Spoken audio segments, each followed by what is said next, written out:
Hello class, this is your instructor James Saunders coming to you from beautiful Sparta, Tennessee. Welcome to Workshop 2.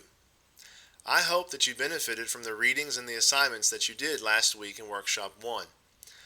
For me, the primary takeaway that I hope you gained was looking at a different form of substance abuse treatment. That is the continuum approach. Most of us have grown up and been exposed to or worked with or attended treatment models based upon AA, more the chronic progressive disease model. And of course, last week we were exposed to the idea of the continuum approach, where people may be on opposite sides of the continuum, and they could go anywhere in between based upon different factors contributing to their use, misuse, or abuse behaviors. So I hope that that was a good eye-opener for you, that there are multiple ways to approach addictions counseling. Now this week we're going to jump right in your primary text, Chapter 4, which talks about assessments. You're going to have two discussion boards that also deal with the topic of assessments. You're going to have a writing assignment, and of course you're going to also begin in your groups to narrow down your topic.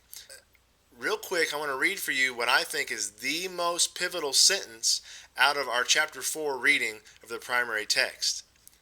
And it happens to be the introductory sentence. It says, "The process of assessment and treatment planning work most effectively when clients are actively involved in setting goals and deciding on strategies for change."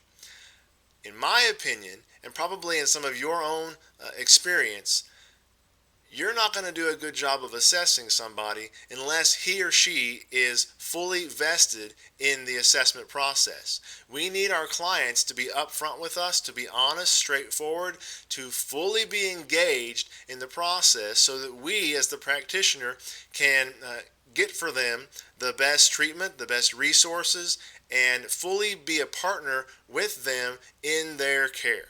So that is highly important as you consider this topic of assessment, making sure that the client is engaged, and if you also have any kind of a family involvement, making sure that the extended family, any support systems that you involve in the treatment process, that they are fully engaged, because the more the individual, the family, the spouse, the children, any extended supports, the more information you can gain as you do assessment, the better off you're going to be as a clinician, the better off your patient is going to be, and the better off the end result, because you want as much information as possible. And unless that individual, as we all know, is fully invested in the process, then you're not going to get the best desired result. And you may find that you as the practitioner are working harder than you need to be in that process.